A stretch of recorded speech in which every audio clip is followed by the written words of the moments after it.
महाराष्ट्राच्या अधिकाऱ्यांना कर्नाटकच्या सीमा भागात बंदी घालण्यात आली आहे। सीमेलगतच्या मराठी बहुल गावांमध्ये न येण्याचे निर्देश देण्यात आले। तर मुख्य सचिवांमार्फत तसे महाराष्ट्राला कळवल्याची माहिती बेळगावातील एका कार्यक्रमात सिद्धरामय्या यांनी दिलेली आहे। सीमा भागामध्ये महाराष्ट्र मुख्यमंत्री वैद्यकीय सहायता कक्षाच्या मदतीला कर्नाटकचा विरोध दिसून येतोय। महाराष्ट्र कर्नाटकमध्ये संघर्षाची यामुळे शक्यता पुन्हा एकदा निर्माण झाली आहे। तर महाराष्ट्र सरकारने सीमेलगतच्या 865 गावांमधील गरीब मराठी लोकांसाठी महाराष्ट्र मुख्यमंत्री वैद्यकीय सहायता कक्षाच्या माध्यमातून मदत करण्याच्या निर्णयाला कर्नाटकचे मुख्यमंत्री सिद्धरामय्या यांनी विरोध केलाय। सीमेलगतच्या मराठी बहुल गावांमध्ये न येण्याबाबत मुख्य सचिवांमार्फत महाराष्ट्राला कळवल्याचं वक्तव्य त्यांनी बेळगावातील एका कार्यक्रमात केलेलं आहे। आपण बघूया। महाराष्ट्र गवर्नमेंट ಅವರು ಮೇನ್ ಆರೋಗ್ಯ 865 ಹಳ್ಳಿಗಳಲ್ಲಿ ಆರೋಗ್ಯ ಇಲ್ಲ ಈಗ ನಾವು ಮಾತಾಡಿದ್ದು ನಮ್ಮ ಚೀಫ್ ಸೆಕ್ರೆಟರಿ ಎಲ್ಲ ಮಾತಾಡಿದ್ದಾರೆ ಅವರು ಕರ್ನಾಟಕದ ಒಳಗಡೆ ಬರಬಾರದು ಅಂತ ಹೇಳಿ ಮಾತಾಡಿದ್ದಾರೆ। बेळगाव हा वादग्रस्त इलाका आहे। तो कर्नाटकचा ना महाराष्ट्राचा अशी ती स्थिती आहे। सर्वोच्च न्यायालयात प्रकरण आहे। राज्याचे जे सध्याचे मुख्यमंत्री आहेत ते दावा करतात मी बेळगावच्या आंदोलनात जेलमध्ये होतो। अजूनपर्यंत जेलमध्ये असल्याचा पुरावा समोर आला नाही।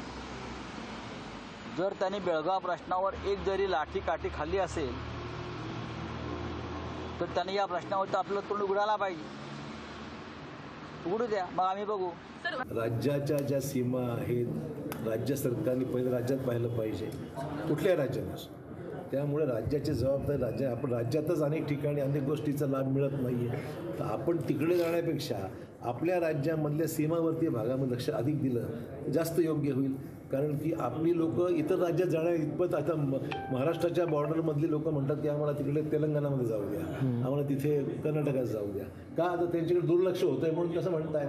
त्यामुळे मला वाटतं प्रत्येक राज्यांनी आपापल्या सीमावर्ती भागात अधिक लक्ष देण्याची गरज आहे। लोकांमध्ये दुर्लक्ष त्यांच्याकडे होण्याची भावना वाढत चालली आहे आणि त्यामुळे त्या राज्यांनी आपल्या सीमावर्ती भागात अधिक लक्ष द्यावं। तर कर्नाटकचे सीएम नेमकं काय म्हणाले होते ते पुन्हा एकदा बघूया।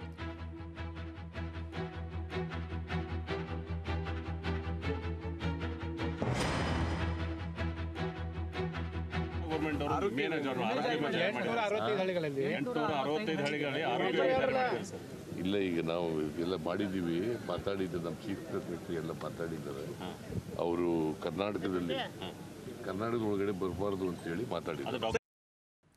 तर महाराष्ट्राने कर्नाटकच्या सीमा भागामध्ये प्रवेश करण्याचा प्रयत्न करू नये असं सिद्धरामय्या यांनी म्हटलेलं आहे। त्यांचा हा जो बाईट होता तो आपण बघितलेला आहे।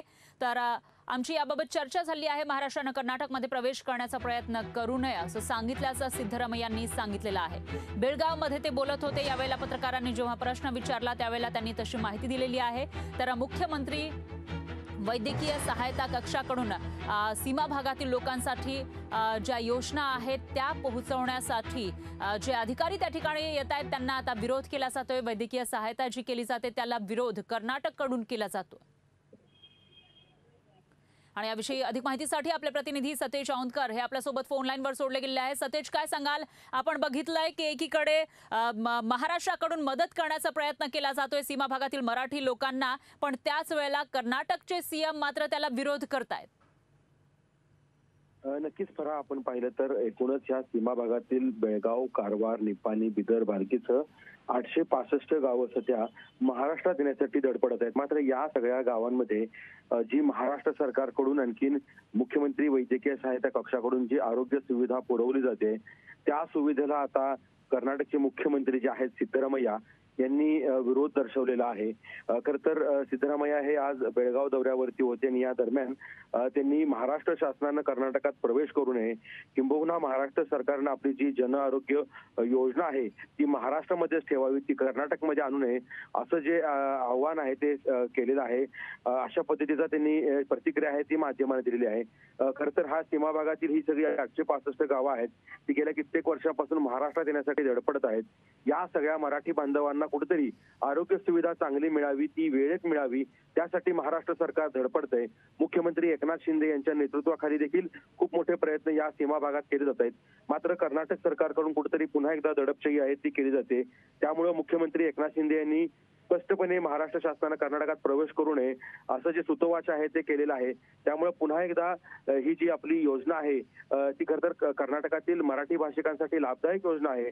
अशा पद्धतीने ही योजना सुरू असताना त्या ठिकाणी सिद्धरामय्यांनी केलेलं जे वक्तव्य आहे ते मराठी भाषिकांमध्ये द्वेष वाढवणार आहे असं आपल्याला म्हणता येईल. निश्चितच सतेज, सिद्धरामय्या यांचं हे जे वक्तव्य आहे मराठी भाषिकांमध्ये द्वेष वाढवणारा आहे, पण ते म्हणतात की आमची चर्चा झाली आहे याविषयी आणि महाराष्ट्राने कर्नाटकामध्ये प्रवेश करण्याचा प्रयत्न करू नये असं सुद्धा ते म्हणालेत पुढे. तर कर्नाटकाची जी 865 गावं आहेत त्यामध्ये बेळगाव जिल्हा आहे. निश्चितच सतेज, मी थोडंसं थांबवते. आपल्यासोबत शुभम शेळके हे जे समन्वयक आहेत त्या भागातले ते आपल्यासोबत जोडले गेलेले आहेत, त्यांच्याकडूनच याविषयी जाणून घेऊयात. शेळके सर, आपण बघतोय महाराष्ट्र सरकारकडून काही योजना पोहोचवण्याचा प्रयत्न केला जातोय मराठी बांधवांपर्यंत जे सीमा भागामध्ये राहतात, पण कर्नाटकचा त्याला विरोध दिसतोय. तुमचं काय म्हणणं आहे याविषयी? कर्नाटक सरकार मुळातच नीच मानसिकतेचं आहे असं माझं ठाम मत आहे. प्रत्येक वेळेला मराठी भाषिकांच्या मूलभूत अधिकारांवर गदा आणणारं, मग तो कुठल्याही पक्ष सत्तेत असो, इथल्या मराठी भाषिकांना डिवचून जो आसुरी आनंद त्यांना मिळतोय हे काही नवीन सांगण्याची गरज नाही. पण कर्नाटक सरकारने हे विसरू नये, महाराष्ट्राच्या सीमेलगतच्या हॉस्पिटल्स मधून सुद्धा कर्नाटकातल्या कानडी लोकांसाठी त्यांच्या इथल्या राज्याच्या सुविधा राबवल्या जातात. ते सुद्धा त्या बंद करण्यावर सुद्धा महाराष्ट्र विचार करू शकते. कोयनेचं वारणेचं पाणी महाराष्ट्र कर्नाटकाला देते, ते तुम्हाला चालतंय काय? ह्याचं त्यांनी उत्तर द्यावं. आणि मुळात आम्ही सुद्धा ते बंद करू शकतो, पण आमची मानसिकता यांच्यासारखी नीच नाही, त्यांनी लक्षात घ्यावं.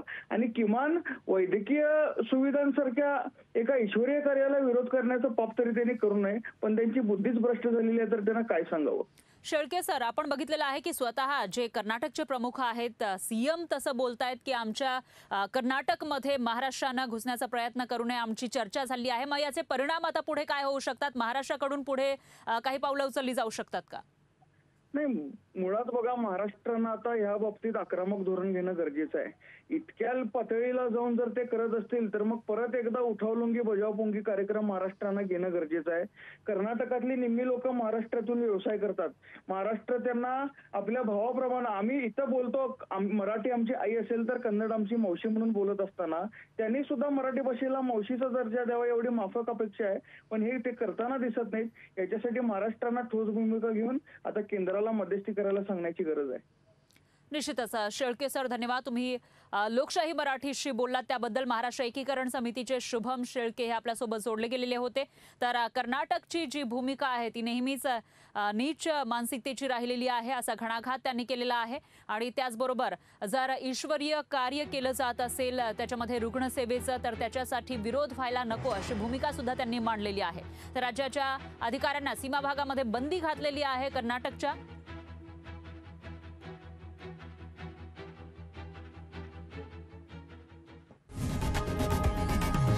लोकशाही मराठी ऐका, पहा, जागरूक रहा.